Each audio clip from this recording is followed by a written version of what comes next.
What's going on? What's going on? Okay, I hope everybody is doing well. I hope you guys are doing well. I hope you had a great weekend. Now, a new week again. So, what do you have planned for this new week? What's gonna happen for you? And it's gonna be very busy week for me. It's a lot of activities happening. It's gonna be good. It's gonna be great, especially the fact that it's also right now it is quite getting warm. It's not something I'm really looking forward to that much, but it's okay. Okay. So how are you doing? How did you enjoy your weekend? So we have a great stream ready for you guys. Let me know how you're doing. What the moment you come in, subscribe and like the stream. I'd appreciate it. Let me know how your weekend was, or what do you have planned, or if you have something exciting planned for this new week ahead. And today we're gonna have a nice conversation because when it comes to actors, we normally think that they stick to acting, but we have someone basically, I mean, probably you've seen it in the Hangover movie, and basically he's an actor and he's also a doctor. We're gonna hear his response or his answers to health question that you might have or many people are dealing with. Basically, he's basically answering them. And we're gonna talk about isolation also. Isolation seems to be, nowadays we are living in the era of creating, or basically creating new, what used to be right now is left, and what used to be left is right. So now we are creating new terms or reinventing the terms or definition. Let's say, for example, I'll say chat. Maybe now chat, I can say it's basically something different. So we are living in the era of reinvention of terms and reinvention of different things. And we're gonna look also at some interesting ideas when it comes to when you have your goal, how distraction is a factor. The moment that you set out to accomplish a goal, you're gonna be distracted somehow. So we're gonna look at basically just someone distracting many people, and we're gonna talk about what you could do sometimes to take the distraction away from yourself, or basically to overcome the distraction. And this is very important because, again, distraction or temptation is never gonna be a time in our lives where we're gonna basically be temptation free. It's life. But the fact of the matter is how we deal with temptation when they occur, when they show up in our lives. How are you gonna navigate your life through them and still stay firm with your goal that you have set? The moment you step in, again, like the stream, subscribe to the channel, I'd appreciate it. And now let's get down to this. I found this very basically I always like people when they are being innovative. I like to be innovative and creative. This is particularly creative way for the ladies. Let's take a look at it. Right. This lady is making attachments from plantain stems. He said attachments, but it's more maybe the stream is gonna have the same problem. He says attachment, but it's more Like this attachment you are hair extension seeing or here just hair. is being made from plantain stems. Like, is that not amazing? Please, I want to know how you came about this whole thing. What process does this stuff pass through? Like from the stems to this attachment. How do you get to do it? The first step is to cut the stem. Yes, from the pseudo stem. When you cut out the trunk, then you slice it to smaller sizes. After slicing, you go through the extracting machine. Initially, we used to do manual extraction, but now we have a machine. So you go through the machine extracts it out, and then after that, we now comb it again manually. There is also a machine for combing, but we don't have that, so we do manual combing. After the combing, we now go for softening. So this particular attachment now, this is very engineering and engineering or a great engineering or creative way of actually producing a solution that could work for many. Because I'm going to talk about this later. Can be used for your hair. Sure, this one I have here is from this. Wow. Yes. So they don't need to buy expensive hairs from outside the country again. Well, for now, this is expensive. Oh, anyway, yes, okay. Because of the manual processes. So, like, how much is this? For this, the attachment of 150 gram is 20,000. Okay. Yes. I would assume this is Nigeria, 20,000 naira. I'm gonna show you guys the conversion to euros and dollars, 20,000. That's expensive compared to human hair. No, not at all. It's far lower than human hair. And this is made from plantain stems. Yes, and it's reusable. It's reusable? Yes, several times. The more you use it, the more it becomes even more beautiful. So come. Let me carry the camera. Come. Let me show you guys something. So this particular lady here is using it to make her hair. The one she's using is being dyed. As you guys can see, this is the one she's using right here.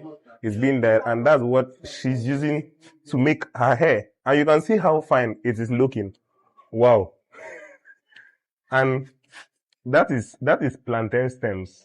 Like, it's being used to make this.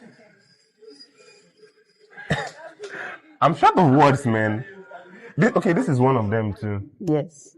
Wow. That's a dyed one. Okay, this is a dyed one. Yeah. How long does it take you to produce this from that stem to this particular level where you can actually use it to make your hair? If it's a cap like this, this level. For this, we can do one full one a day now. Oh, a day? Yes. Really? Yes, it can. The attachment can be produced within a day. Are you serious? Just a couple of hours, as long as the machines. Look at this. It for me, it does look like just normal hair, like regular hair. Are there. Yes. When did you get the idea of this? Well, some through research, then others through inspiration. Wow. This is something a lot of people don't know about men. See, a full video is going to be dropping very. Alright, so now why does this matter? This is the reason why, because when it comes to synthetic hair, it tends to cause these following damages to the body, especially to the ladies, as we already know that the ladies are the majority of, let's say, we the ladies tend to wear braids. So this is why this matters, because not only that it causes kidney damage, cardiovascular problems, reproductive damages, and brain damages, and other basic issues that have to do with your health. So this is the reason why that I can go further into reading this, but probably you all have heard a lot of reasons why synthetic hair can be damaging to the health. But she mentioned 20,000 naira. That's equivalent to $12.50. And according to euros, I think it would be even less in euros, 11 euros and 25 cents. This is very good, very ingenuitive. What's the word? I've got ingenuitive, ingenuitive, and pretty much useful. What do you guys think? What do you ladies think about this hair? This invention. So now we're gonna move on to this. We were talking about distraction. Distraction is everywhere. You're never gonna go through life without being distracted, and especially you're gonna be distracted the most when you have the greater your goal is, the greater your aspiration is in life, the more you're gonna be distracted or be tempted. Temptation, distraction, I look at them the same, because even though they are not the same, distraction, temptation, but both of them, the reason why I say they are the same, I look at them as the same, is because they both are used to take you off your path, to take you off the goal that you want to pursue.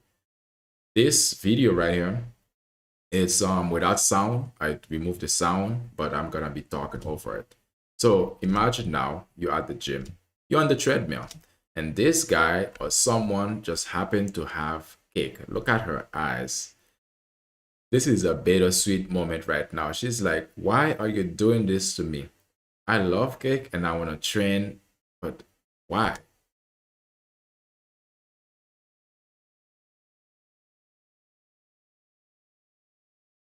Seriously, what would you do if you were in her shoe? What would you do?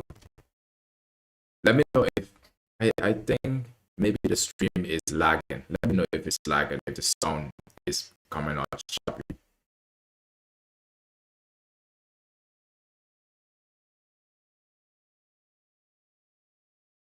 Seriously, talking about temptation, like all the hard work these ladies are putting into their dancing to get their body moving, and then this guy just come, really, this guy just come with something that is cake. The cake basically can ruin all the activity, all the time, all the energy, all the sweat they have placed into in that session. It can ruin it all. But for some reason, just like that, temptation, distraction can really take you off your path. Look, now it turned out to everybody eating. I mean, don't get me wrong, you gotta fuel your body just like you are, you know, they are putting in the hard work, basically. They are moving their body. You gotta fuel it too. But there's the right things, and there's the wrong things, and the right time, and there's the wrong time. Right now, it's not the right time. But for some reason, this guy chose to do this to them. Even if there was sound, you wouldn't be able to hear what they are saying, because the video originally doesn't come with the sound of their voices. It's just some music over it.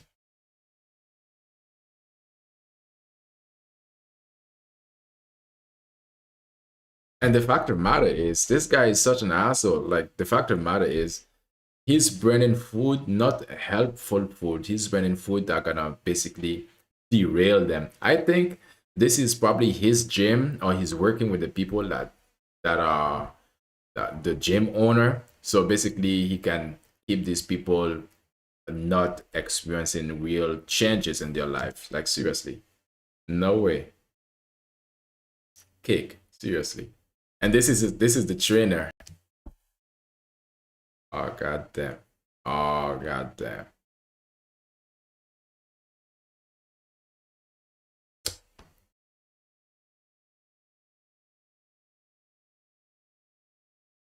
This sucks.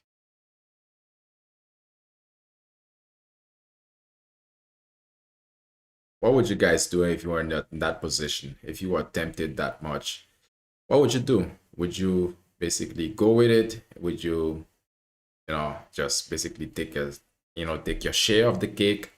For me, if when distraction come into my life like that, or just trying to basically take me off my path, or just tempt me, I'll be nice at first. I'll just say no, no, take it away, and blah blah, until I hit the Super Saiyan, if you know what that is, until I just go like,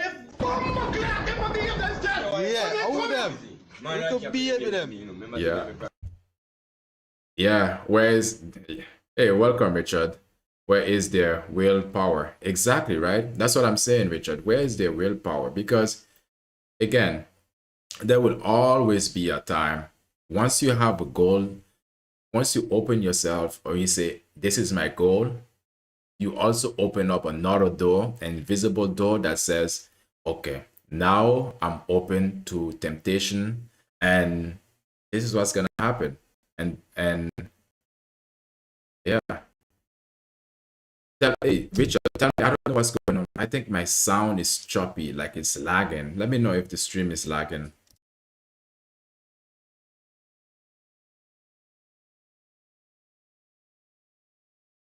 Seriously. All I gotta say is no. Because already they are working out. Like, seriously, you know how many calories are in this cake? Like, I understand her. She's a bit slim on the other hand. But these ladies who trying to get their body fit, it's not the way to go. Like now, everybody's resting. It's the time and place for everything. Right now, it's not the time. Everybody's resting. Like seriously, this guy, seriously, he's a menace to society, really. But again, it's not him. It's not all him. It's just like Satan, it's not all him. It's also a team play, because at the end of the day, what we gonna also identify is that you can be tempted, but you can say no also. You can say no, you can reject it. You can reject it nicely, or you can have like my type of rejection. Like seriously, when people keep pushing, after a while, you're gonna have to get this. After a while, that's granted, because especially, don't do that. It's not necessary. But again, these people they want to be tempted. They wanted it, or they were just their goals is not so strong. It's not such a strong pull that they can basically slap the kick away. And yeah, it's stream is lagging a bit from time to time, and your mic gets distorted, but it's not that bad. Yeah, man, I don't know what's going on, Richard. Like, probably I even see the software is actually acting up, the streaming software. That's why you see my camera is kind of like hazy. And now I don't know if it's the heat, what's going on, but bro, bear with me. I don't know what's going on really. And just before I started the stream, that's when this everything start to act up and start to behave strange. But I'm gonna push through this. Yeah, I'm gonna push through this. This is simply a distraction. Even if I have to do this stream again, I'm gonna go through it. I'm gonna get through the end, hopefully. And then if I need to go over, we're gonna go over it. So now, once you step into the stream, like the stream, subscribe to the channel, I appreciate it. Now we talk about distraction. Now the other part that I want to talk about, again, when distraction, the bottom line is distraction will always be a play. Distraction, it will be just like a cake, very sweet, very nice. You always have to be the one to stand up to remind yourself that, okay, this is my goal and this is not useful for my goal, so keep it away from me. If people are just gonna be nice, for example, he can be nice and say, trying to be something, this is a fault of internet supplier. Yeah, I don't know, bro, but I've been using the same supplier even as before, so nothing really changed. I don't know what's going on. Yeah, you gotta be like, say no, just say no. And if people don't listen, it's the time to be like, to really stand your ground. All right, so moving on. This can be close. Now moving on to something like okay, now this is something very important, very necessary I want to talk about, because again, what I'm saying is that nowadays we are living in a time of reinvention or redefinition or changing of definition or redefinition of definitions. So again, now what we used to say, okay, you go right, but now they will say no, right is not right. Right is actually left. Let me give you a good example. Now, let's say for water. I don't know if you guys probably have seen any video online or social media, for example. It says now they will start this. They'll start their video like this. Water is the wrong way to hydrate your body. You're drinking water wrong. They say because such and such reason. So that would be a way to take your attention and make you think like, like all along, all my life, you're saying from the time I was a baby up until now as an adult, I've been drinking water wrong. How did I manage to survive? But now they're going to tell you their own meaning. But this right here, it says what psychology says about isolation. Sometimes isolation can be good, but sometimes isolation is very necessary. We're gonna talk about this, but I believe the way he's framing isolation I need to listen to it more or hear it more. The way he's framing isolation or packaging it is gonna match to his basically to his belief of it. But isolation, it depends. But it, I mean, if you're gonna isolate yourself, and close and in a form of like way of torturing yourself, that's also that's not good, that's not helpful. But we're gonna take a look. Let's take a look at this. Psychology. People that spend too much time in isolation start to fear the things that they once loved. Conversations, eye contact, or even just being around people. Okay. All right. So fear being having eye contact. Okay. Fear of talking to someone. Okay. So let me explain why and how to stop it before it's too late. Isolation doesn't just make you lonely, it actually rewires your brain. Your amygdala, which is your fear center, becomes hyperactive and starts. Isolation. I mean, this thing about loneliness, people are so afraid of loneliness. Like, for example, you can be, one thing that I remember someone said is that you can have people around you and you can still be lonely. You can have all the time you have people around you and you're still lonely. And loneliness is not always a bad thing, because once you are heading to somewhere or you're doing something with your life, you're gonna somewhat be lonely. And loneliness is not like a something that doesn't come and go. Sometimes you're lonely, sometimes you're not. This is just the way life works. Scan for threats in every single interaction. And your prefrontal cortex, which is responsible for logical decision making, starts to shrink from disuse. So suddenly, something simple like texting a friend back feels like you're defusing a bomb. Small talk becomes pretty terrifying. Your brain literally forgets how to be human. Your brain forget how to be human. How is it that your brain gonna forget how to be human? Seriously, how is that possible? I mean, what are you gonna learn to be? What are you gonna be if your brain is not being human? Okay, Richard, I don't know if you're still in. If you're still in the, let me see, the live. Let me know if the video and basically if I'm lagging still, because I don't know what's going on. Everything is the way that I left it since last week, but all of a sudden it just happened to change. I don't get it. I made no form of changes, but it just happened to change. Let me know if it's all right. How's the stream going? Let me know. And I know this because when I was going through the toughest times of my life, instead of reaching out for help, I would always self-isolate and try to do it all myself. And as a person who used to be extremely social, want to go out all the time, always wanted to be outside, never wanted to be in the house. Thanks for the feedback, Richard. I appreciate you, bro. I started having anxiety just thinking about having to go to the grocery store. So be careful when you isolate because you can train your nervous system to be stuck in survival mode. Here's exactly how to... Okay. One of the things is stuck in survival mode. At the end of the day, life is about survival. I do understand what he's saying. It's more of crisis mode, survival mode, but crisis mode, thinking that it's like being on edge all the time. I do understand that, but really, isolation, the way he's talking about it, the way he's referring to it, it sounds like he's, when you're in prison and you are isolated for some reason. That's different.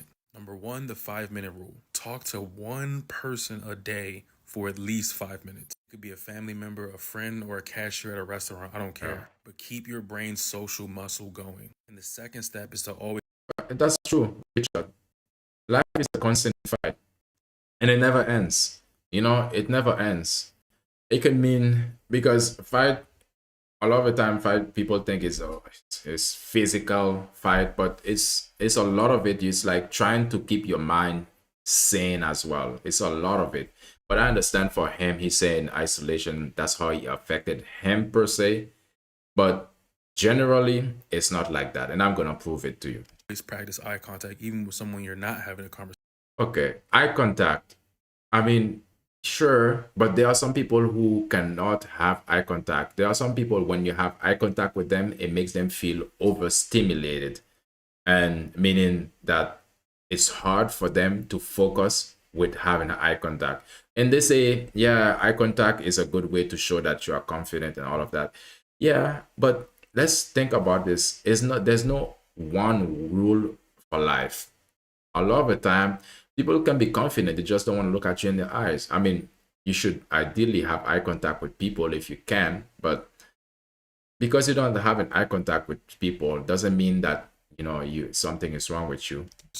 With the person you walk past in the street or in the hallway, the cashier who just rung you up, because it'll keep you in reality instead of in your own head. Isolation is like a slow poison. That's why when they put people a slow poison, I'll prove that wrong. Isolation is a gift. Isolation is really a gift. Well, in the hole or solitary confinement in prison, but that's prison. That's solitary confinement. That's in prison. If you isolate yourself here in your home, it's something that you create. You create your own environment where you're comfortable at, where you feel safe, where you feel, where everything is just right for you. So it's not the same as, isolation as in prison. A lot of them go crazy. But your brain is like plastic. It's neuroplasticity. It can heal. Start small, relearn your joy, and if you need a roadmap, I got you. All right. Okay. So, yeah, it's definitely the internet. Sometime I must not. Let me see what Richard said. Sometime I must not to look into eyes when someone is explaining me something because I focus better like that. Yeah, it's true. This is what I mean, Richard, because sometimes you can be looking at somebody's eyes and it just basically break your focus. And that doesn't mean that you are not confident. It doesn't mean that you're, you cannot look people in the eyes, but it's just like, that's not a method that works for you. Just like if this for me, it doesn't matter. Sometimes I can be looking at, be staring somebody in the eyes and talking to them. I can basically not forget. But are you going to have a conversation with somebody?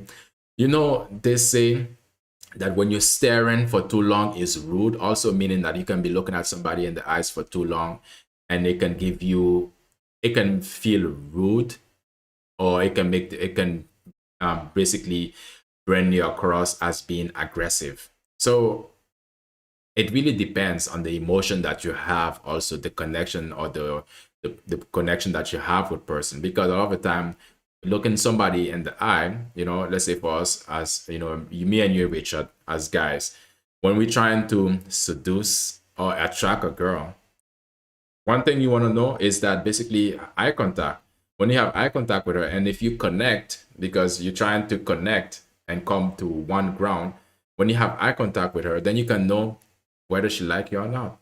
The eye contact can be a really useful tool, subtle tool to use. But again, it doesn't mean it just because you might have eye contact with her and she basically break the eye contact, or you break the eye contact, doesn't mean that there's no interest. It just might mean you are walking and then you need to look where you're going. And again, eye contact, there's not a one rule fit for all. But let's watch this video uninterrupted, or I'm gonna basically say the things that I haven't said about it. According to psychology, people that spend too much time in isolation start to fear the things that they once loved. Conversations, eye contact, or even just being around people. But let me explain why and how to stop. Okay. Maybe they use isolation as a tool, because again, isolation could be used as a tool. Let's put it like this. When it comes to the people who has done great invention, let's say for example, Isaac Newton. Yeah. And who else? There are many more other people that I've mentioned here. Isaac Newton, Charles Darwin, John Milton, Lord Byron, and many other people who have done greatness, who have made greatness into their lives, or of others who have left us with greatness, have created the greatest invention and isolation.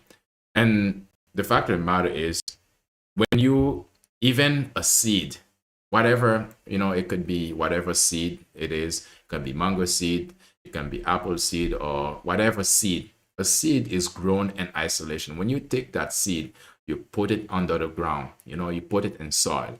It is isolated. It is just the seed and the soil.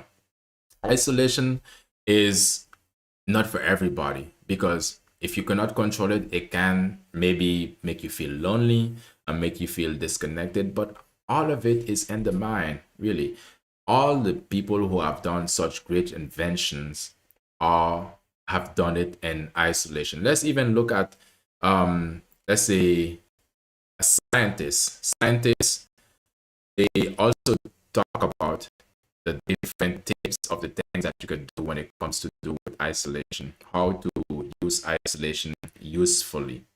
Because again, before we even go further with the isolation thing, a lot of the things that he's saying, yeah, could be true, but stop it before it's too late. Isolation doesn't just make you lonely, it actually rewires your brain.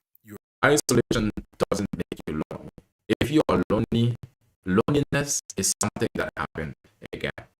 Because again, you can be very much, you can be just normal, or you can have a lot of people around you and you're still lonely, because you can have people around you, but they are not meeting you to give you basically the needs that you are, or connecting with you with the way that you would want them to connect with you.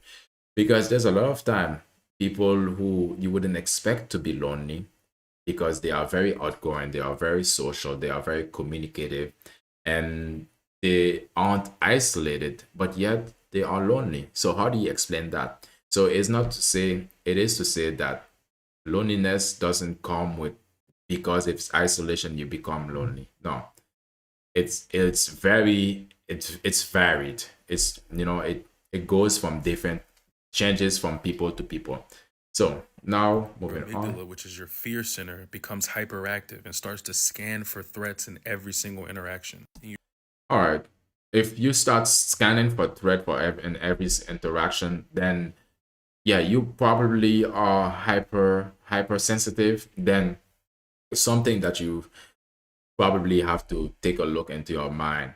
Think about, why are you being like this? Why are you being hyperactive for no reason? Because all the time is basically your mental. You need to regulate your mental. You need to check yourself. That's it. Your prefrontal cortex, which is responsible for logical decision making, starts to shrink from disuse. So you're saying that the prefrontal cortex, because you're not being socializing, or you isolating yourself, so it stopped being useful. So how do you explain scientists who have to basically isolate themselves for months in order to basically, they probably don't want to contaminate the experiment they are doing, or they don't want to bring it outside to the public, or for whatever reason? How do you explain scientists going to isolation? And what about astronauts? These astronauts who go into space, that could be said is a form of isolation, because at the end of the day, they are restricted to move into an isolated capsule or spaceship. So that's a form of isolation. So does these people brain shrink because of that?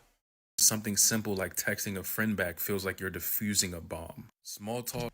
Okay. I mean, if that's the way you feel when you are texting a friend back, because for whatever reason, then it's not the isolation anymore. It's more than that. It's really more than that, because if you feel like, if you have a friend, then you have to go through such a roller coaster just to text them, then something is definitely a problem.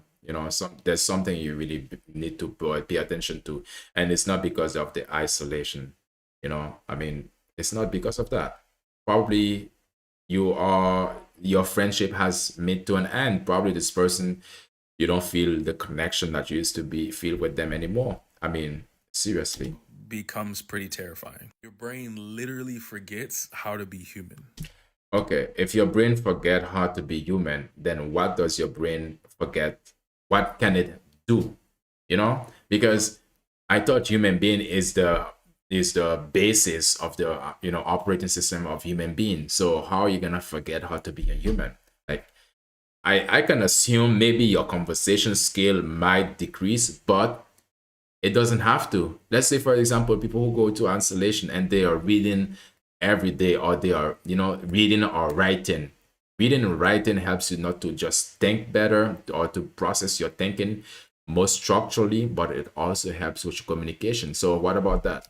And I know this because when I was going through the toughest times of my life, instead of reaching out for help, I would always self-isolate and try to do it all myself. And as a person who used to be Okay, that's understandable. I mean, that's all understandable. That point I would understand, because again, when it comes to a lot of the time, we can want to do certain things ourselves, but some things we definitely have to do by ourselves, and some things we definitely need help to do or to accomplish it. You would know that. You would basically be the person to actually identify, okay, is this something that I can do myself, or do I need some form of help to actually help me to get it done? And help is not a bad thing. Help is being more strategic, basically. You really look at it like that. It's not a bad thing, because it depends on the thing, of course. Again, I'm not here to tell you what it is or what situation. I mean, if you give me a situation, then I can tell. But again, help is not a bad thing. Extremely social, want to go out all the time, always wanted to be outside, never wanted to be in the house. I started having anxiety just thinking about having to go to the grocery store. So be careful when you isolate. Yeah, but that could be a situation. I mean, you can feel anxiety, but that doesn't mean it's a problem. One of the thing is also I want to mention is that these days it seems like we are afraid to feel just emotions that are negative or that are heavy. Sometimes they happen. Sometimes you feel them, and sometimes you won't. Because you can train your nervous system to be stuck in survival mode. Here's exactly how to reverse it. Number 1, the 5-minute rule. Talk to one person a day for at least 5 minutes. It could be a family member, a friend, or a cashier at a restaurant. I don't care. But keep your brain's social muscle going. And the second step is to always practice eye contact, even with someone you're not having a conversation with the person you walk past in the street or in the hallway, the cashier who just rung you up, because it'll keep you in reality instead of in your own head. Isolation is like a slow poison. That's why when they put people in the hole or solitary confinement in prison, a lot of them go crazy. But your brain is like plastic. It's neuroplasticity. It can heal. Start small, relearn your joy, and if you need a roadmap. That will be that's assuming that your brain is defected, because it's saying that your brain can heal. So that's assuming it's defected. It's not necessary. Like, you probably need some to create new connection in your mind. That doesn't mean that your brain is defected. Or there are some people now. How do you explain people who are introvert or versus people who are extrovert? This is pretty much junk. Okay, I wanted to talk about why isolation is important. I'm gonna take a look at basically because we were talking about scientists. Scientists, when they are doing a research, they have to go. A lot of them have to go into isolation, meaning they have a specific location where they perform the research or they perform the activities that they do as scientists, and they are disconnected from the outside world. So this is isolation. Okay, I would say it depends. It depends on the person's personality too. Yeah, I understand. It's true. It depends on the personality of the person, Richard. Not all will go crazy. Yes, not all will go crazy, because he was giving an example basing it as he used to be a person that is super outgoing, very much super social. But of course, if you are like this and you change like that, of course, there's a change in between. Of course, it's not gonna be feeling the same. That's sort of thing. People will go through changes, or they make changes in their lives, and then expect things to stay the same. Nothing ever stays the same. Nothing ever stays the same. So don't try to get too attached to certain things, because it's not gonna stay the same. So yeah, I was here with 10 tips from scientists who have spent months in isolation. Okay. For example, she now, she's probably, okay, Danish physician Nadia Albertstein spent a year and at Concordia Research Station in Antarctica. Again, she spent years, a year, and this can be called isolation. But now, world is locked down. Okay, that's different. But let's take a look at the tips. For example, her. This is a form of isolation because right now, all she has is basically what's in front of her to do it. I mean, this is a form of isolation. But now, what she could do, listen to some music, for example. Right now, this is what she's doing, listening to some music. Have a schedule because most of the most of the scientists we spoke to emphasize the importance of planning your day to avoid monotony and stay motivated. That's true. That's true. So have a schedule. And I'm going to put this article in the description after the stream so you can have it. Find a hobby. That's another useful thing. I just noticed that when you open website before you are reading, the mic is going mad. Yeah. And now you open site and it's same thing. The mic before website, your mic was good. Yeah, man. I don't know what's going on, Richard. I'm thinking it's my internet because it's very unstable. I need to check with the ISP. So, okay. Find a hobby. Okay. Thanks for the feedback, Richard. Get moving. Again, get moving because it's very useful with isolation. Let's say, for example, he's in isolation. James Burvington, a high sea crew member through a different year than Goldfield, fondly recall his team open mic night. Okay. Yeah, what about these people who are in the all rigs, who are basically in the North Sea or far away from everybody else? Thank you, man. Far away from everybody else. This is a form of isolation. So, which means isolation is just part of life. But the thing is, once you are emotionally not settled or not emotionally balanced, then that's when it can be very much unhelpful. Be tolerant. Okay. Again, astronaut and chemist Cady Coleman has been to space 3 times. The third time being a year-long mission to the International Space Station. Again, this is a form of isolation because she's totally isolated from the world. Take it one day at a time. Helpful situations. Keep in touch. Yeah, talk to some people. And this is her. Care for something besides yourself. True. And let's go. Focus on the mission. Find the good where you can. I think these all of them are a lot of them are self-explanatory. So now we're gonna hold up. Hold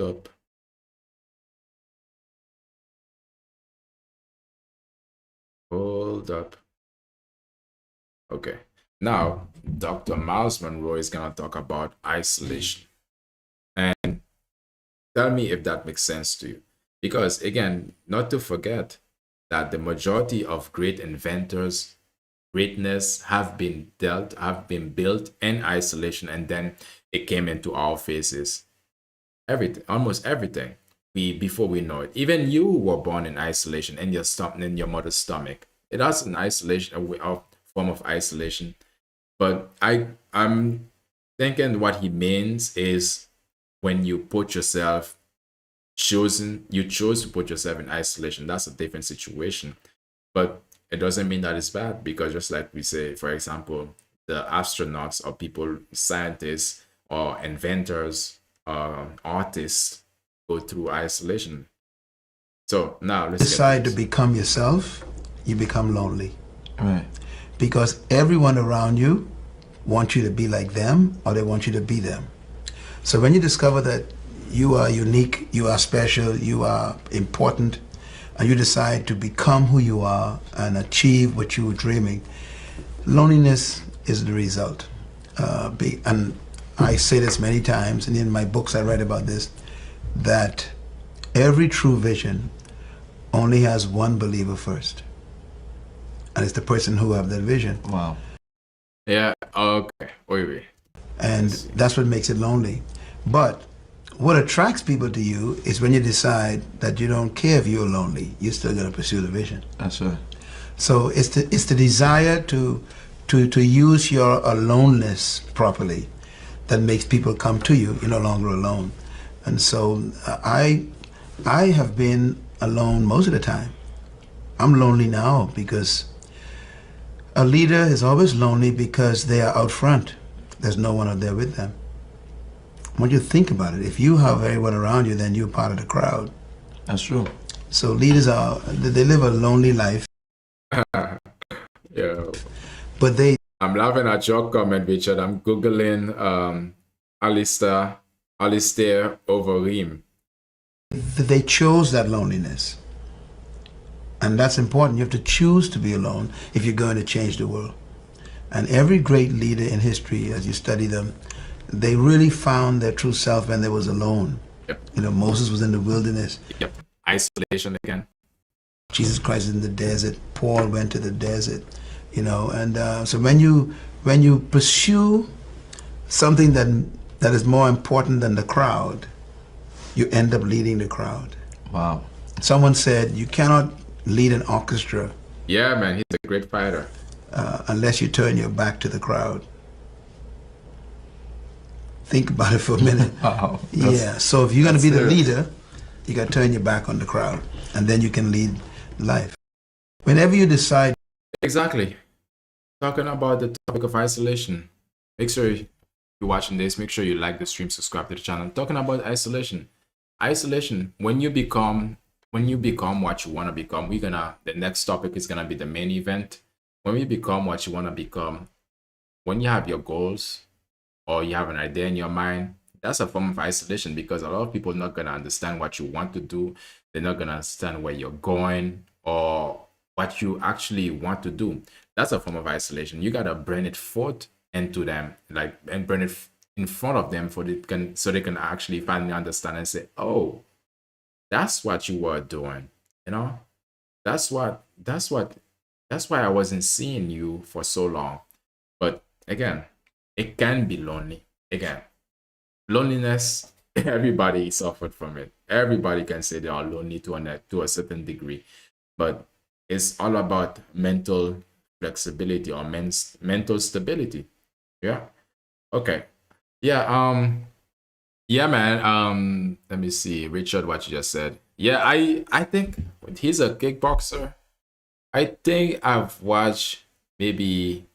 Oh yes, have I seen his match? I think I've seen his match before. Yeah, but he's so big though. No homo, but anyway. So now we're gonna get to the main event. The main event, what we came here for. And I think this is very necessary to become yourself. To explain what isolation does, because isolation can be a great thing. Again, we've seen many great invention. Even listen to it one more time. You become lonely. Right. Because everyone around you wants you to be like them, or they want you to be them. Yeah. So when you discover that you are unique, you are special, you are important. Exactly. When you decide that you want to be your own self, you don't want to be like everybody else, that's a form of isolation, because you don't want to be like everybody else. You don't want to follow the crowd. You don't want to go against you. You don't want to go with the norm or with the flow of what is expected. That's a form of isolation. And you decide to become. So, I mean, at what cost do you want to trade feeling isolated? You gotta choose. In life, you always got a choice to make. It is the way that it is. So it's either you're gonna be feeling isolated and stand firm in your identity, or you're gonna be part of the crowd and basically be like everybody else, basically ignoring your uniqueness. Become who you are and achieve what you were dreaming. Loneliness is the result. And I say this many times, and in my books I write about this, that every true vision only has one believer first. And it's the person who have that vision. Wow. And that's what makes it lonely.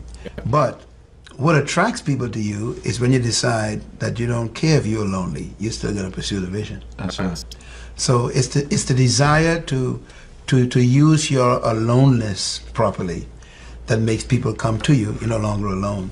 And so I have been alone most of the time.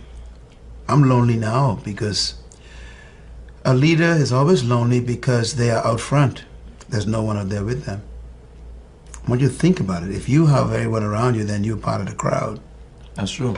So leaders they live a lonely life, but they chose that loneliness. And that's important. You have to choose to be alone if you're going to change the world.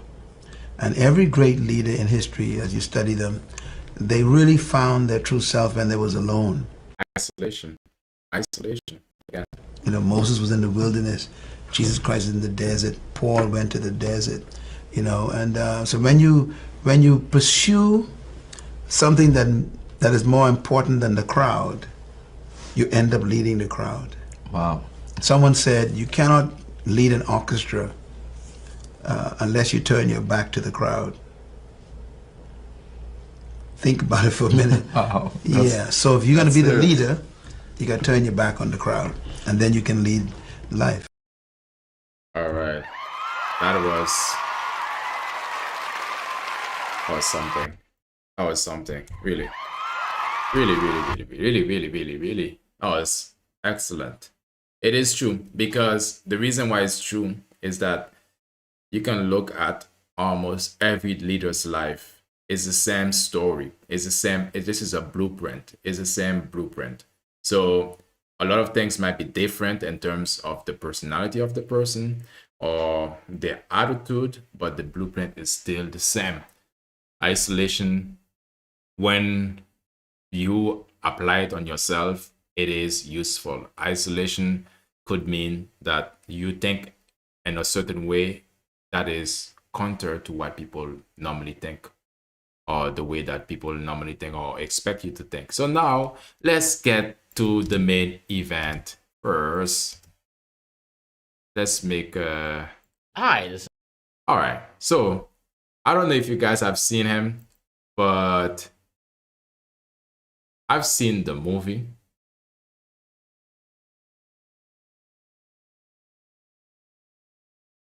I've seen the movie Hangover. Hangover, I don't know if you've seen the movie Hangover. He plays in the movie. There's many scenes. There are many scenes I cannot play on YouTube. YouTube. So I found out.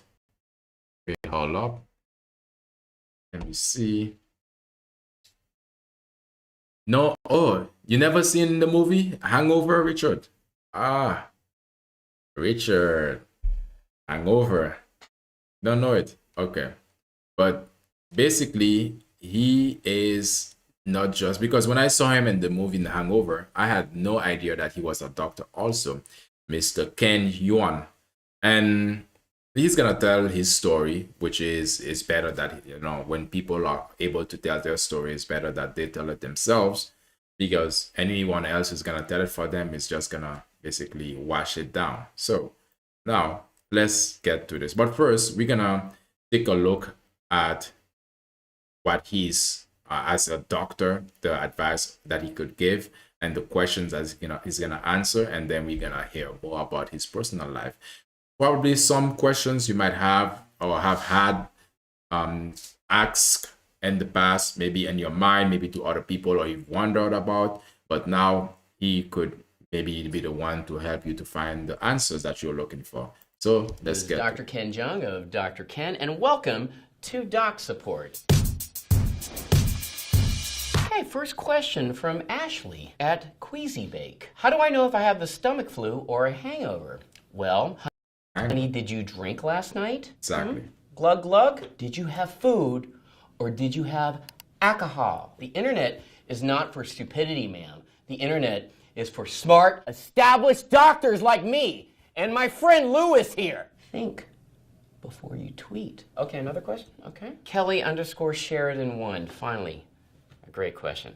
How much vitamin C is too much? Yes, sometimes too much vitamins is too much. You always get these things on medical shows going like, should I take this supplement? Should I take this supplement? And honestly, you can get hypervitaminosis. Like if you go to GNC or some other stores, they'll say like, oh, this you get like 2,000% of the recommended daily allowance of vitamin, C. You can actually get side effects and symptoms or GI symptoms from too much vitamins. So it's probably good just to get like 100% of the recommended daily allowance. That's really all you need. Great.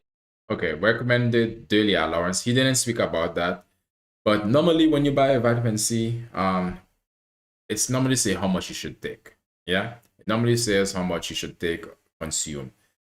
Again, should look at what it says. And if you haven't had vitamin C for a long period of time, you would assume that your vitamin C level or tank is on low.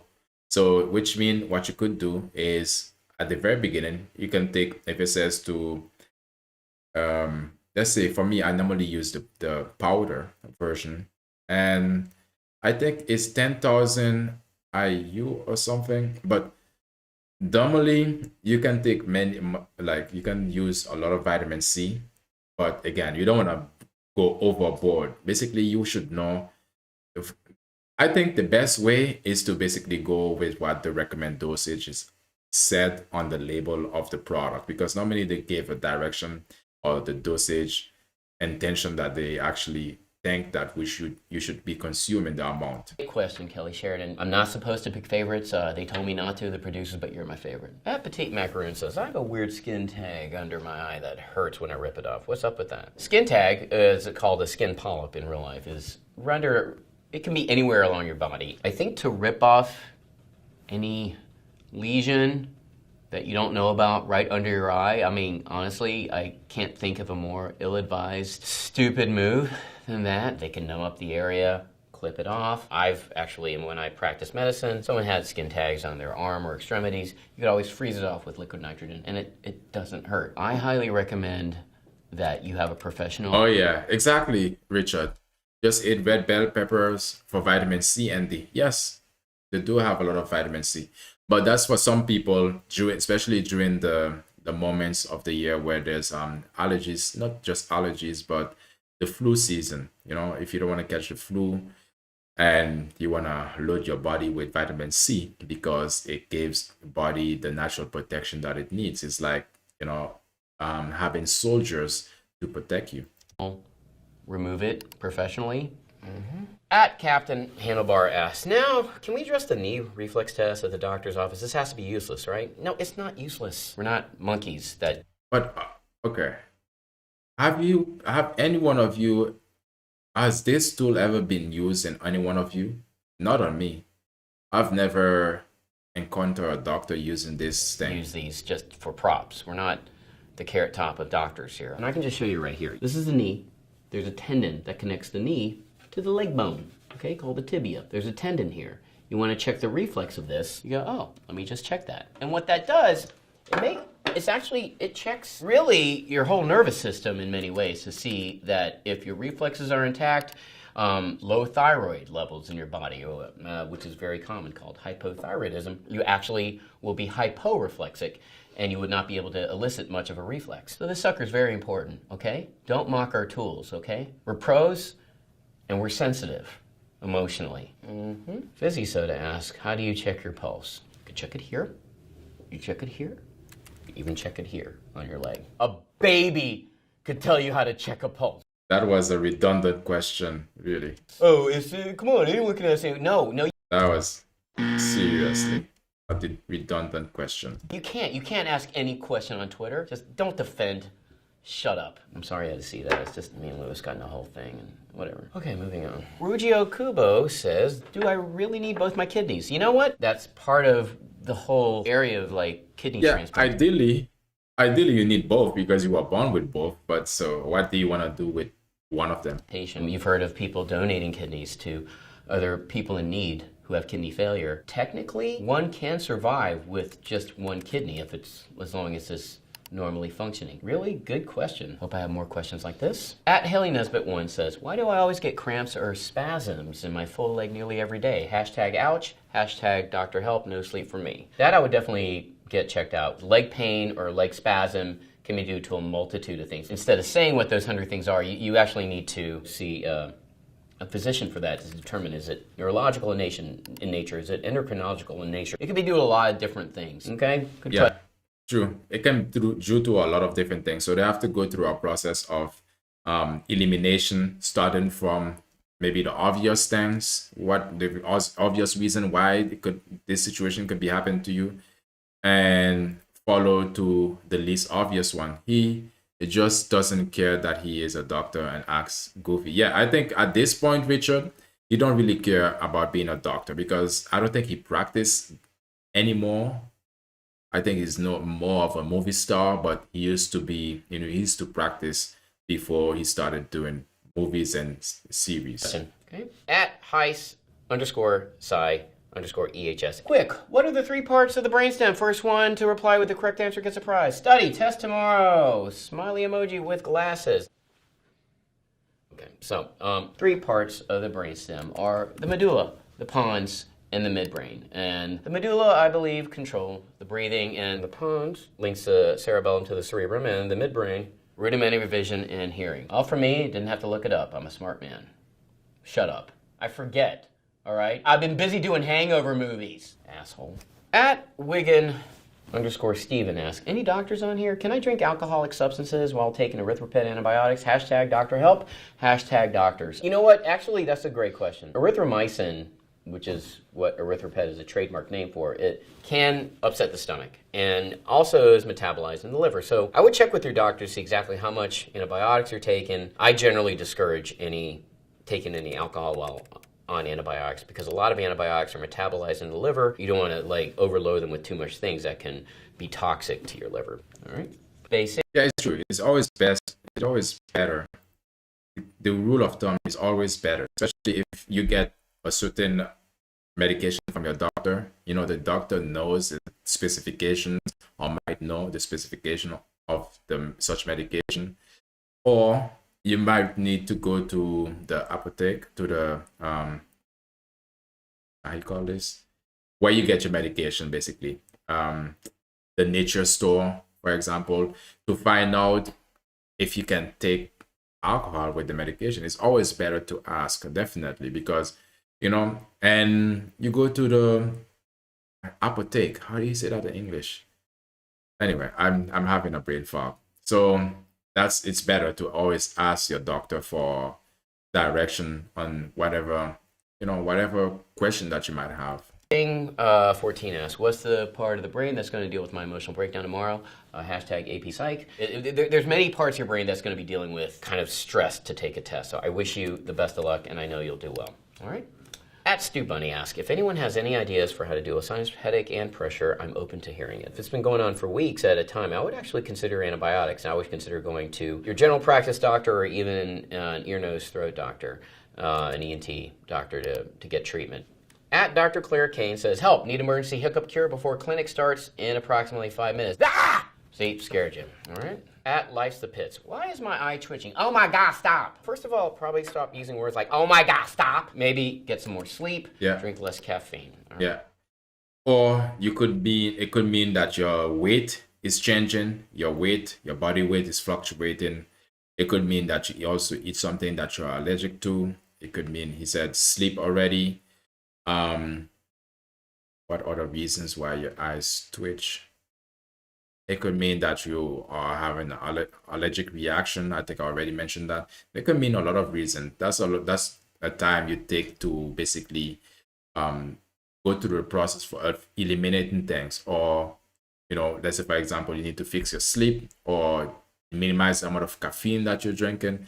You know, you have to, a lot of the time, when the human body is so complex, a lot of the time people expect one direct answer to a solution to whichever issues or problem challenges they are dealing with. But a lot of the time, it's not only one answer that fits all. So you pretty much have to, you know, do some process of elimination or process of adding. All right, next. At CD101, I want burp, but why can't I? I don't know, I'm not your diaphragm. At CBS Finest 540, my kidneys hurt. Is drinking a lot of water a bad thing? Any doctors on here? Actually, drinking too much water can lead to some problems. I would actually go see a general practice doctor and get your sodium level checked because you don't want to have too much hyponatremia. Anyway, that's Dr. Support. I'm Dr. Ken Jeong of Dr. Ken, and I would like to thank some of you. Wait. All right, this wasn't it. Wait. There's another one. The problem is there is actually no cure for the common cold. You just have to treat the symptoms. There is actually no antiviral. There's no antibiotic. You just have to ride out a common cold. And, you know, that's actually a very good question. So great job, Eileen. Just work on your @Twitter handle. It's horrible. That is true. When you have the cold, once you have the cold, it's too late. But there's a time that you can actually catch the cold even before it start to manifest in your body. Sometimes your body needs to get the cold in order to, you know, to rebuild your immune system or to strengthen your immune system. But if you don't want to get the cold, you have to really pay attention to your body. Listen to the signal, the signs that is given to you, because a lot of the time, if it's going to happen, what you could do is a good time. We're talking about vitamin C. When you feel that, you know, when you're going to get the cold, you probably feel that you have a fever or your throat or your mouth or your nose, something doesn't feel normal. The moment that you feel that something doesn't feel normal, you feel your throat is getting dry or just doesn't feel normal, it's a time for you to actually act fast. Because if you want to stop a cold from happening, you need to catch it in the very beginning of when it's gonna begin. And that's the time you basically stop eating the fried food, stop eating the food that are not gonna be pleasant to you, that are not gonna be useful, and load up in vitamin C. That's the time you would take maybe twice the amount, the recommended dosage of vitamin C that you normally would take. I recommend oil of oregano. Have it work? Okay, Richard, has it worked for you? Oregano oil, has it worked for you when it comes to the cold or minimizing the amount of time the cold they can, you know, stay with you? Because a lot of the time you just need to strengthen your immune system. A lot of the time you just probably need to sleep maybe just an hour more. And there's a lot of things you can do, but you cannot, once it starts, you cannot stop it. Probably you can shorten it, but again, still, you cannot still go through a lot of miserable moments before the cold leave you. It's really great. You mean oregano oil for how do you use that for the cold? You just basically put it in the spoon and you drink it? Like, let me know. Richard, let me know. Pancake Dango asks, what's E. coli? Is that like our Carly?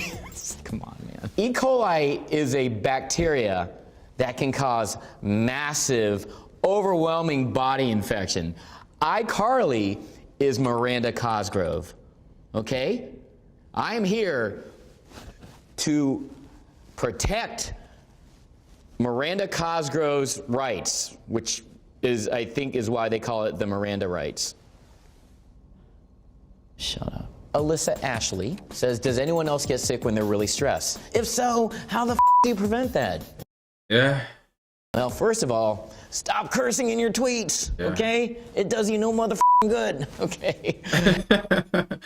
Why are you cursing still? But also, you can get sick if you really are stressed. Your immune system gets compromised, and it can make you more prone to get colds. Look at me. Think of me as the ultimate role model. I can do anything. Facts. Because when it comes to the once you imagine it like this, when you are overly stressed, a lot of the time it it puts your body, it puts too much, basically it makes your body work harder. And not only that, it decreases your protection, your immune system because you are stressed. But again, it just decreases your immune system. That's why you are more prone to invaders, to outside invaders, to come into your body and make you sick. So the best thing you can do, again, what he said, is to manage your stress, because stress is one thing is never gonna go away. You're gonna be stressed from life is stressful, and it's all about managing your stress. That's key here. That's the basically the tool for life. Richard say you can hold it under your tongue for at least 1 minute and then swallow it. Or you mean, okay, so to summarize what you're saying, when you have a cold, or if you want to prevent yourself from getting a cold, Richard said you can put oregano oil under your tongue, hold it for a minute, and then swallow it. That helps. All right. I mean, one thing is for sure, oregano oil is a natural oil, so which means it should be good for you to try it. I mean, if it works for you, that's a good thing. That's good that you can, share it as well with people. Maybe it might work for them. I'm a doctor, I'm an actor, I'm a comedian, I'm an Instagram model, I can do anything. So let me tell you, just be relaxed. Yeah. Just be cool. Just chill the out. Be like my friend Lewis here, all right? He's relaxed, right? Oh, lost his brain. God it. Lost his mind. Do you put a brain back in? At Gomer Blog, what's your favorite heart chamber? Mine's right ventricle. Left ventricle gets all the attention. Meanwhile, right ventricle's over there taking care of business. That's pretty good. I'm more of a left atrium gal myself. That really leads into, it's the Stockton to Malone of the left side of the heart. It gives the assist to the left ventricle so it can go for the dunk. It's like the old Chris Paul, Blake Griffin, LA Clippers, if you will, relationship. That's the left side of the heart. So left atrium is actually my favorite heart chamber. That's a really great question, Gomer Blog. But at the end of the day, I mean, it's a good question, but at the end of the day, you cannot live with just one side of the heart. You need both of them, basically. I mean, is you better off just loving the entire heart than loving half of it or choosing half of it, because at the end of the day, it's both halves that mix into one. So no one is more important than the next, because they both need each other to actually function. The Boda Show asks, is it pointless to drink kombucha whilst taking antibiotic for an ear infection? I'm assuming the antibiotics would kill. Okay, kombucha and antibiotic. It's like plus and minus. The beneficial gut bacteria from the kombucha. Let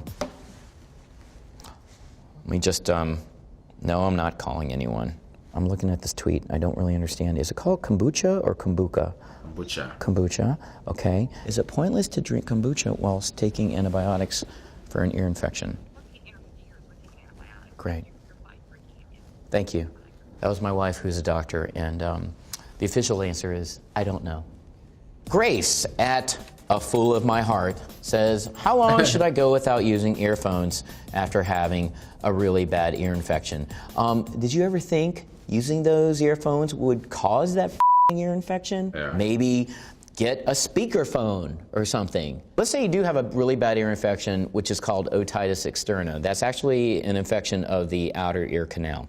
And that's very common actually with having earbuds. You would probably use antibiotic or antifungal topical ear drops for 7 to 10 days without using earphones. So, see what I did there? What started out as being really obnoxious, I have a heart, all right? Quite frankly, I have a fool of my heart. At Sojolus, is physical affection worth bronchitis? Asking for a friend. I mean, are you French kissing somebody's lung? I don't know what this question is. Look, if you're making out with someone who has a cold, just, be advised. Just be careful, Like, I love my wife, and she is always worth getting bronchitis for. And in fact, we wrote that in our vows. I'll have you in sickness, in health, in bronchitis, in most forms of walking pneumonia. At VinDuke78, y'all be peeing a lot when you should drink, or should I see a doctor?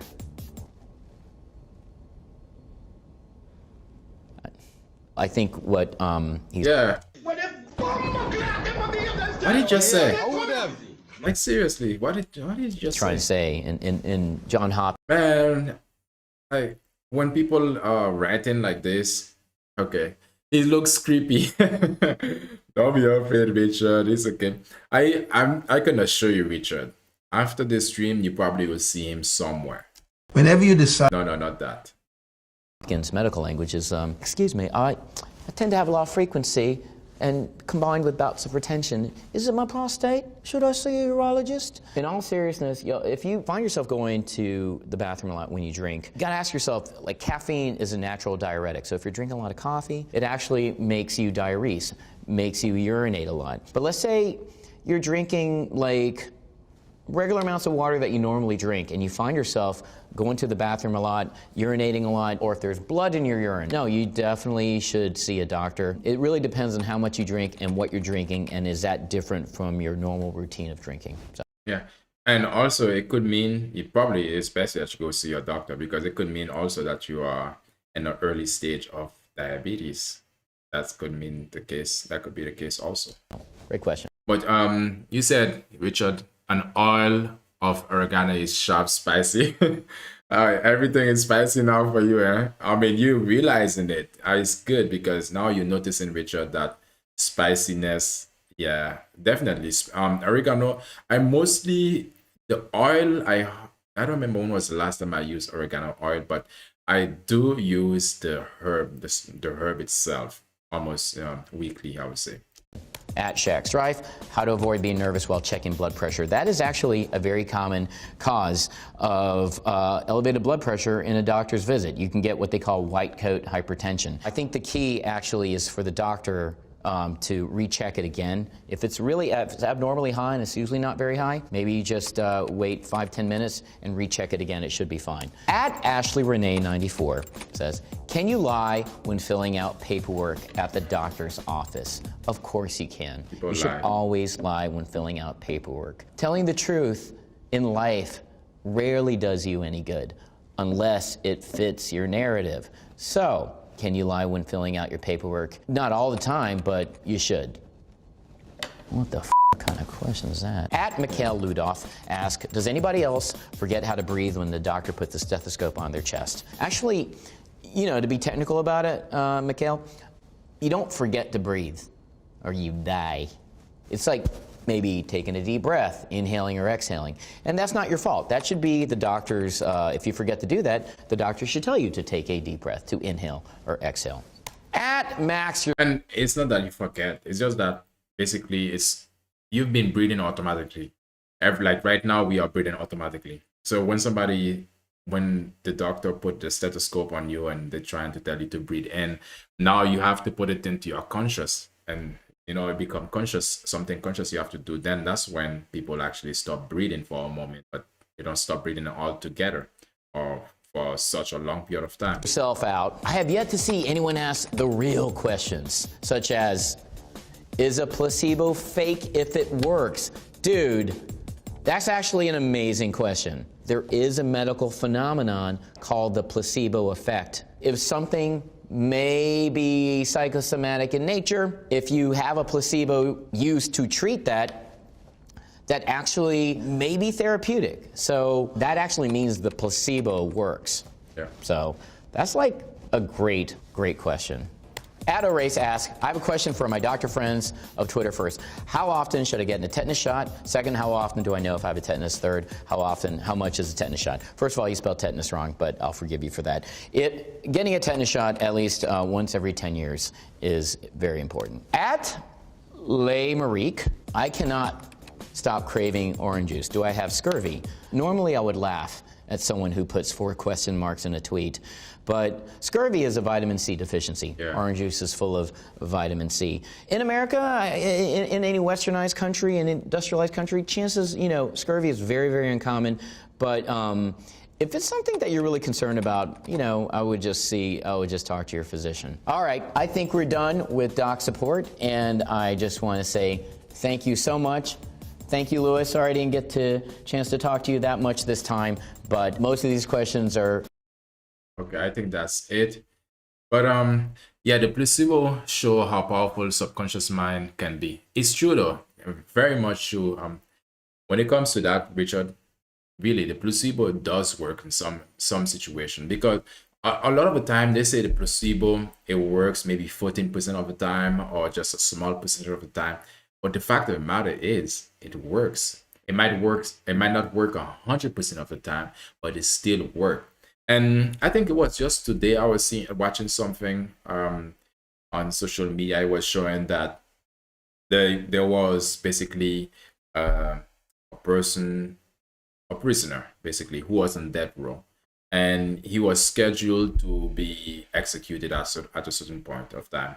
And what they decided to do is that they say, okay, now they're gonna use one of the most dangerous type of snakes. I would say a black mamba. Yeah, one of but it was maybe a rattlesnake, but it was really poisonous snake. So they will use that in order to basically execute him. So what they did was they go on through the process of, you know, putting basically fastening him into the chair and covering his head and all of that. And they show him, before they cover his head, they show him this actual snake, and he could hear the snake just rattling or just basically making noises. And the snake is ready for action. So now they cover his head, and then what they did is they used a needle that would give the same simulation of biting as if it was a snake. But what they did is that they didn't make the snake originally bite him. What they did is use the needle and pinch him in the hand.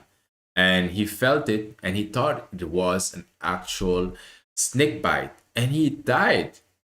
And then when they actually did let's say, how you call these things again, when they go to do an autopsy, when they did an autopsy, they actually found that he had snake poisoning in his system. And they were like, wow, how is that possible? And the only way they could explain it was through the placebo effect, which is that our subconscious mind, what you just said, Richard, his subconscious mind created his own reality that even translated into the physical realm of, without being bitten from a snake, from a poisonous snake, he had poison in his bloodstream. Mind blowing. So yeah, it's true, the power of the subconscious mind. But you know what, just mentioning this, how come we never in school, how come, the most important things we never learn? There should have been a class in school that talk about the subconscious mind, or a class just subconscious mind. That should be the name of the class itself. All right, so we are almost near the end, and let me see. If you wear shoes inside, okay, you might want to stop. Think about everywhere your shoes have been. If you wear something we probably haven't thought about, or you've thought about it, but a lot of people are not doing it. But when it comes to the Muslim, they don't have this problem. I don't have that problem either, because I got it from the very beginning. I could see the glitch. I could see basically the truth. The question is, are you a type of person who would take your shoes, whatever shoes it is that you wear outside, that you'll wear in your home as well, inside? Are you the type of person? Or are you the type of person that will always remove your shoes from since the doorway in order to not take your shoes, to not wear your shoes inside your home? Which one are you? Because there's only two type of person. And in that case, this is a situation that is completely black or white. Black or white. Are you a person who's gonna wear your shoes inside your home, or are you gonna be a person who doesn't wear your shoes at all inside your home? Which one are you? And this is the reason why. Shoes inside, you might want to stop. Think about everywhere your shoes have been. Public bathrooms, sidewalks, subway floors. Now imagine all of that getting spread across your floors, your couch, even your bed. Your shoes pick up everything. Yep. Fecal matter, bacteria, viruses, even traces of vomit and urine. And the worst part? Bacteria can survive on your floors for weeks. So yeah, might be time to start leaving them at the door. Yeah, that's it. Which one are you? Are you the person that's basically, you know, it doesn't matter, you think that germs, bacteria, and all of these things doesn't exist? Or, I mean, really think about it. If your food, because even if you think it doesn't exist, but you still think it exists, because if you would be eating a food, or let's say, for example, a sandwich, and you'll be in the street and it will fall in the street, you know, you will be very tempted or very hesitant to pick it up and put it in your mouth. And especially if you're around people, you would definitely, most of the time, let's say over 90% of the time, you wouldn't pick it up and put it back in your mouth, because people would be like, "Ooh, that's nasty." But for some reason, we wouldn't do that, but we would take our shoes inside our home where we can lay down on our floors, or or basically on our couch, we can lay down on our couch, and all of the time, these things can get in our skin. So if you lay down on your floor, of course, you know, whatever is on the floor is gonna go through your skin. Just because your skin is a cover layer doesn't mean that it has pores, which mean room or entrance for different bacteria or things that can harm your health and enter. For you now, Richard, I don't know if you're a person, you wear your shoes indoors.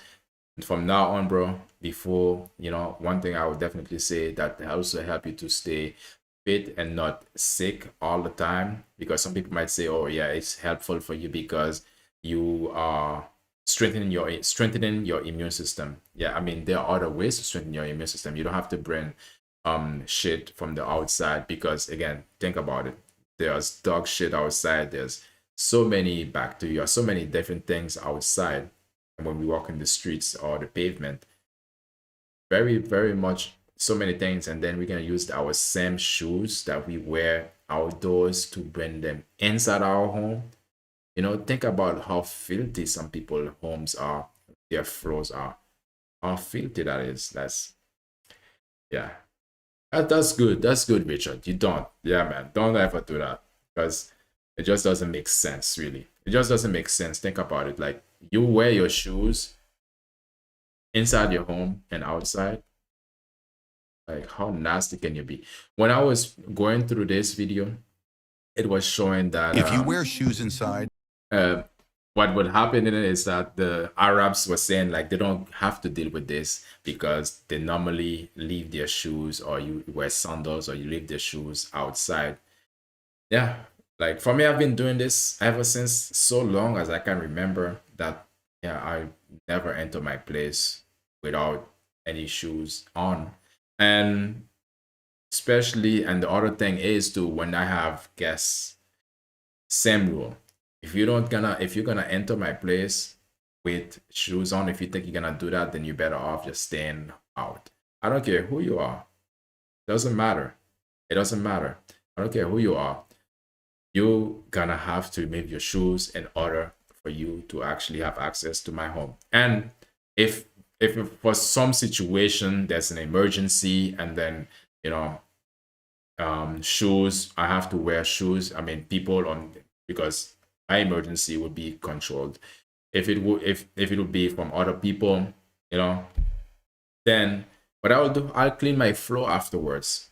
I'll clean it after, like, you know, when I have the chance. Not when I have the chance, I'll clean it afterwards so I don't forget, and to basically, you know, remove bacteria, because your home should be your safe haven, right? Your home should be as clean, you know. Yeah, like seriously, it's the bomber clot mode, man. Seriously.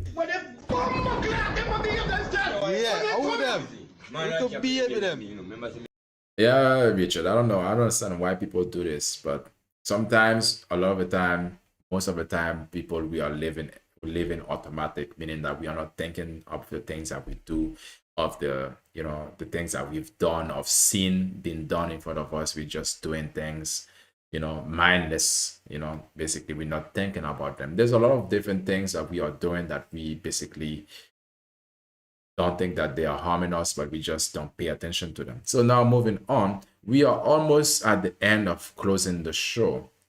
And I think this is almost the last video. You know, a lot of the time we need some form of motivation. But sometimes some people like to package motivation as, you know, nice. And some people like to be like David Goggins, or just, you know, direct, or just speak truly. And sometimes you just need that, you know. Again, sometimes you need a soft hand. Sometimes You're having a bad day? Did you die? I got shot. But did you die? Oh, you're having a bad day? Did you die? I got shot. But did you die?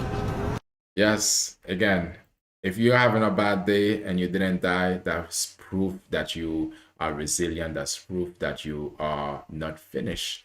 You know, your life plan is still ongoing. So which means don't give up. You know, bad days are just days.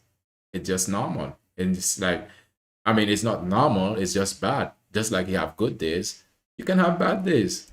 When you have bad days, a lot of the time, what you gotta do is just stop, really. Sometimes you gotta just stop when you're having a bad day, because a lot of the time you can have a bad day and it can basically go down in a domino effect, just keep getting bad and bad. Sometimes you just need to stop what you're doing, yeah, and just recap, because it can mean, I don't know if some people believe in luck, but still, it's it can be said. Sometimes you might have just like good days or bad days, or good luck or bad luck.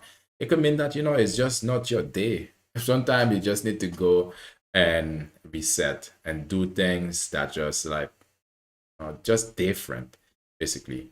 Do not pray for an easy life. Pray for strength to endure the difficult ones. Exactly. Do not pray for easy life, because that doesn't exist. No such thing. Easy life. If that was the case, then what would be the point for us to be here on this earth, right? You know, I mean, we would just directly be born directly into heaven, if there's a such thing. Well said, Richard. Well said. Oh, you're having a bad day? Did you die? I got shot.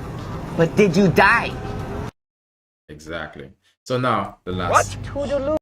The last one. Oh, motherfucker. Hey, you shit.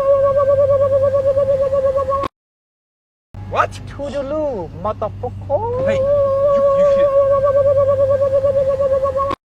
What? Yeah, Richard, this is he who I'm talking about, the movie and that he played in, which is I think it is Hangover, but I'm not sure which one of it he plays in. But he used to practice as a doctor, and yeah, not now no more. And that was it, Richard. I don't know if you have any last minute comments or anything that you have to say before I close in, because that was the show. I'm finished. Give it up for me. And Richard, thanks again for hanging in there, for staying firm, bro, because I don't know. Yeah, I told you from the very beginning of the stream, there's something going on. My video is not my camera. I already test the camera. It's not the camera. It's definitely, probably, I would say, the software, but it's not only the software, it's the internet. Like, seriously. Talking about bad day, this was like, for me, I was like out of the blue. So anyway, regardless, we made it. Regardless, we made it to the end. So again, your camera and mic was okay at the end. Yeah, right. This is what I mean, bro. Like, sometimes you just gotta ignore things and just do what you can. Just gotta do what you can. So even though I did not make any changes over the weekend, everything is still the same, settings still the same as they were. But for some reason, the stream is acting like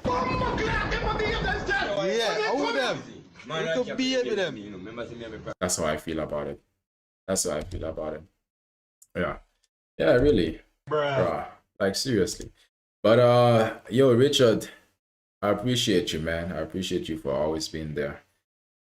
Yo, if you have a topic that you want me to talk about, Richard, you can let me know, man. Let me know. I think one was the thing you said Discord. You don't like the name because it's Discord and the name. Yeah, but again, I still have a Discord. I don't know if there's another platform that can help me to do the same things that I want to do on Discord, which means I want to interact with you guys, content, whatever that you want to share with me. It could be whatever content that I can react to live. That would be nice to do. Maybe invisible energy try to make us mad, so we give off negative energy. Okay, let me just make a note of that right away. All right, invisible energies. All right, let me make a note. And okay, I got you. I'll one of my stream. One of my stream in the future. This week, I'll try to talk about invisible energies. Try to make us mad to give, so we give off negative energy. Yeah. Okay, I'll add that as something that I wanna talk about. Okay, you can call them demons, evil entities.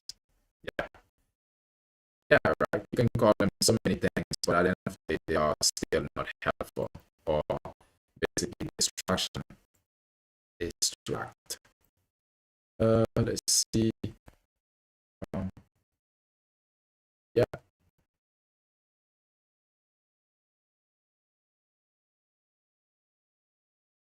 So, OMG, as I said, that you're lagging. Yeah, man. I don't. It's yeah. I'm lagging like F. Seriously.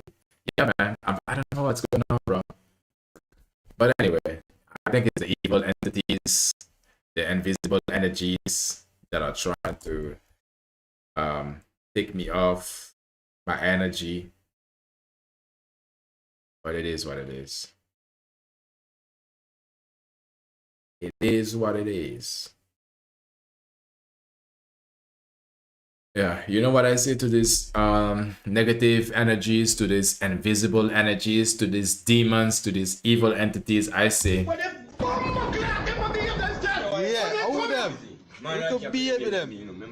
yeah, man. I tell them, shut your bitch ass up. That's what I tell these evil entities. Really, that's what I tell them.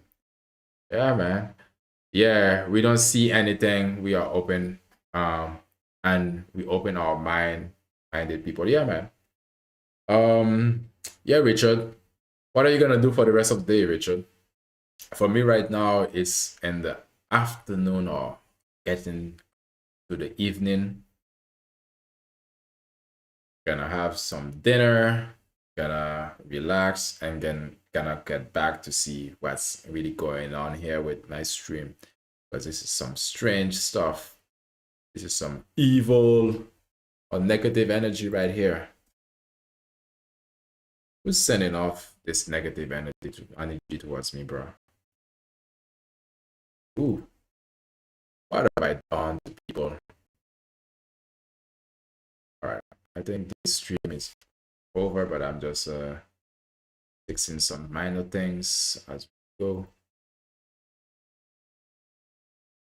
Okay. Hold up. Okay, it's right.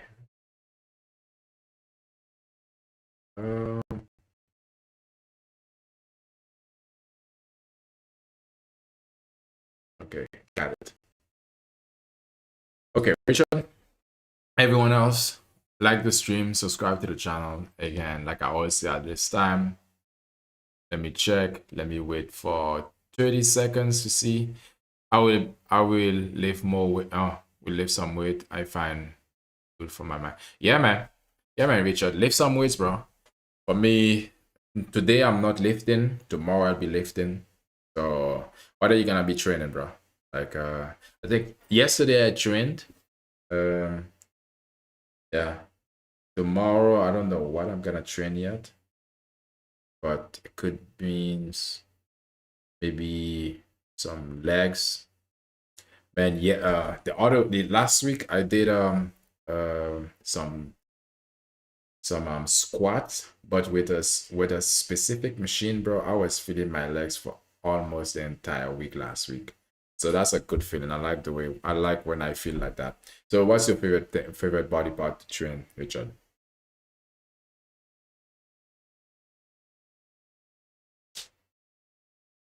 And what are you gonna be training?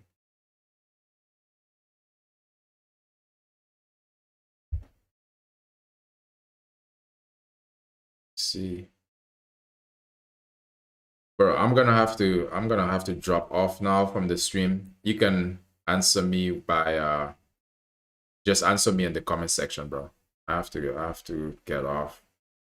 Oh, abs, chest, lateral shoulders, bicep, traps. Wow, you got abs, chest. Wow, all today, bro. Like, wow, how many hours you gonna be spending in the gym, man? You got abs, chest, lateral shoulders. Oh, you like biceps? Yeah, man, you like biceps. For me, yeah, I like biceps too, but I'm at this point, bro. To be honest, I'm mainly working on the muscle group that I find lacking or that I want to build more. Biceps, I think for me, let me see. Yeah, they look small right now, but they can get big. You see. Yeah, like 2 hours. Oh yeah. I mean, that's good, bro. Lateral shoulders. Are you gonna be using dumbbells, traps? Yeah, traps. You could use maybe just uh, dumbbells or barbell. Abs. That's good, man. 2 hours. Yeah, that's about right. Especially if you want to train so much muscle groups. Oh, thank you, bro. Like for me, when I train, I appreciate it, Richard. When I train, Richard, I don't want to get massive. I don't want to get too big because also an athlete. I also, I want to be, for me, my goal for training is always that I'm, of course, strong, but I'm agile, that I'm flexible, and also that I'm got speed. Yeah, man, you got to do that because it helps. Dumbbells. Oh, today is dumbbells day. Abs, chest for sure. I'm gonna hit some chest because of that. I'm gonna hit some chest. Nowadays, I mostly hit upper chest, bro. Nowadays, upper chest and definitely the flies, lateral shoulders, and you have decent arm size. Thank you, bro. Let me see. Yeah, man. Shoulders. I think tomorrow I can do some shoulders. I'm like more than 6 feet, bro. More than that. I think I'm 6'2". I don't really care about that really. If I want to find my height, I just look at my passport and I forget. So what else? What about your nutrition, bro? What about your nutrition? What are you gonna eat? Because you need to fuel yourself up after your training, especially if you're gonna spend 2 hours. I don't know if you're gonna use supplements. Do you use pre-workout and all of that things? For me, I hardly. Oh yeah, yeah, man. I don't really care about that, like about height. I mean, at the end of the day, I'm not gonna change it. I know I can change it because I think that's another stream I can do in the future. It's about height lengthening surgery, which is crazy. I don't know why these guys do it, but for some reason they have a reason to do it. Maybe I should do this tomorrow. Height lengthening surgeries. Okay. Oh, you only eat food. Okay, me too, bro. I only eat food. I only eat food also, bro. Yeah, protein shake. I used to have them, but then when I'm thinking, okay, the proteins that I have, the majority of them are milk based. When I eat basically I'm lactose intolerant. So if I use milk, it doesn't do me right. And also, bro, when it comes to the proteins, they use a lot of them. Yeah, they use what do you call this? Artificial sweeteners. So basically, they are 100%, or let's say 50%, 50 times sweeter than normal sugar. So which is not necessary for my body. Chicken, beef, vegetable, rice, potatoes, just sounds just about right, bro. Chicken, your meat, yeah, your protein, you already know that's what you need right now. I mean, for me, that's why I always manage to stay lean, bro. I've been lean like this almost for as long as I can remember. And chicken, beef, vegetables, rice, and yeah, I try to keep that as much. Yeah, just even and try to eat it just like that. Basically, eat food, real food. Exactly. They use low quality stuff. Yeah, man, they use low quality stuff in the proteins because, and not only that, even in the pre workout. Like pre workout for me, like it's not necessary. Like seriously. I mean, I feel like people who are using pre workout, if you are spending hours at the gym or bodybuilders maybe because they have more mass to carry. But if you're not a bodybuilder in terms of massiveness, it doesn't make sense for you to use pre-workout because pre-workout is like, yeah, it puts you, because not only that it puts you in the feeling to or give you the energy to work out, but I feel with when you go pre-workout, it puts you in a position that you can more likely get injured. The reason why is that you have this you have this high flush or high stream of energy all of a sudden. So normally you would know your limit, but the pre-workout helps you to go beyond your limit, or you would know your limit, but just be sometime. And normally, if you're not using the pre-workout, you can't go beyond your limit, but you will do it with respect to understand your physiology, what your body can actually hold or do at a certain period of time. But when people who use a lot of pre-workout all the time, they you can go beyond your limit or continuously keep going, and that will give you probably make you get injured because you're pushing yourself not just beyond your limit but extra, which is can be dangerous. And also this pre-workout, all these things, they have so much nonsense in them. You're better off, if you need pre-workout before you go to train, you're better off just to have some coffee if you need some energy. The pre-workout, I mean, they work. I'm not saying that it don't work. That's not what I'm saying. But are they useful for you? Not really. I mean, if you, and especially the fact of the matter is, when you're taking pre-workout, and yeah, I mean, it's all not necessary. If you need it on the very beginning of the gym period, maybe yes, you can go for it, but nah. Yeah, it's the same thing when people get on steroids. They gain fast strength and muscle, but tendons are still weakened, so they get injured. Exactly what I mean. Or they rip their biceps or rip some muscle or just basically injure themselves, injure themselves. Because when it comes to the tendon, what you just mentioned here, the tendons, they are not like muscle. You don't get them strong like that. Not like muscle. They are a different type of tissue. So it's not like you can build them.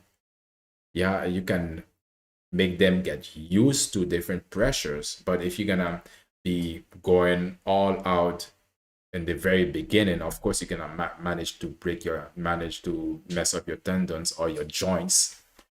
Again, you need to gradually build up, that resistance within your body. I try to take naps before workout if I feel like it, bro. I think this is one of the best. Me too. Like, one of the best workout for me is like when I just wake up. We're just waking up, because it's like you reset your body, and not only that, you reset your body. You have that natural energy as well, because the natural energy is really what you need. It's better to function on natural energy than to put in the excessive energy, especially when you're gonna train, because you're gonna be more in tune with your body. When you take pre-workout, you're gonna just feel the pre-workout just fueling your body. You're gonna get the energy, but you can be disconnected with your muscle, basically be disconnected with your body, because you just feel like, okay, you're on beast mode. So yeah, you're not really paying attention to your body like that. So yeah, man, and you're ready to go on point. You are ready to go on. Yeah, man, ready to go, bro. Yeah, naps. Take a nap. You get up, you get your things ready, you go to the gym. One of the best workout, because it's like also your mind is refreshed, your body get a rest. The best workouts, really. I remember when I was in uni, whenever some people, they don't have time to work, to take the nap, but that's the time when you don't have, let's say for example, when you from uni you go directly to the gym, or from work you go directly to the gym. That's when a lot of the time these people would tend to use pre-workout, because you can imagine if you had a long day, busy day, and you need to train, and you're already tired from your activity, from work, from studying, from classes and these things, and then you have to get to training.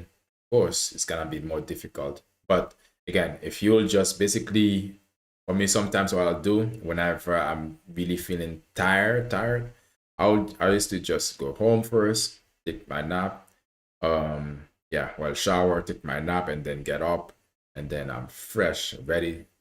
It's like a reset. Well, it is a reset, like pressing the reset button. All right. Yeah, man. Good luck with your training, Richard. Good luck with your training, bro. For you, what is your goal for training, by the way? You just wanna gain muscle, like you have, you know, outside of the bodybuilding or muscle gaining, the normal of muscle gaining. Do you have outside purpose for it? Other additional purposes, reason for your training?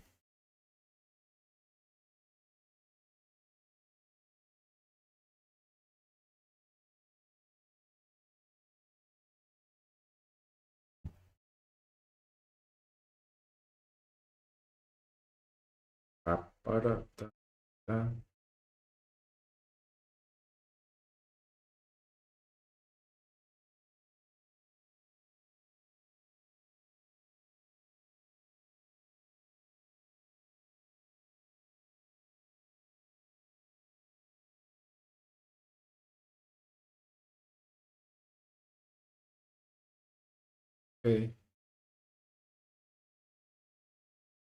it's charged. Yeah, I hope I can solve this issue with the internet. It's lagging since. Yeah. All right, Richard, bro, I gotta go, man. I gotta go. Yeah. All right. Okay. The biggest motivation for me, get optimal muscle growth. I can do it naturally. Better version of myself. That's good. That's good. Yeah, man. You can do it, bro. Don't listen to nobody who's telling you, oh, you need extra stuff. Nah, you don't really need it. You just need probably, yeah, you just need motivation. You just need to get yourself out there, and just basically do your training. You're already gonna be training. You already basically, you got the training done back. Basically, you have a plan, and you know what you should eat. Yeah, it's always, that's good. A better version of yourself. That's excellent, actually, because it's not about anybody else. It's about you. Because a lot of people try to measure themselves against others. Sometimes, doing that a lot of the time is basically discrediting yourself without even knowing it. Bettering yourself for yourself is the best case scenario. Then other people can benefit from your betterment. Yeah, bro, I gotta go, man. I gotta go. Maybe I'll see you tomorrow, Richard, and I'll let you know. Yeah, normal time. Do you find that I go live too early? Maybe I could maybe push it just maybe 30 minutes or a few minutes, 10 minutes, a bit later. Let me know. Let me know in the comment section. Yeah, bro, I gotta go. Like I always say at this time, I'll see you on the next one. Peace.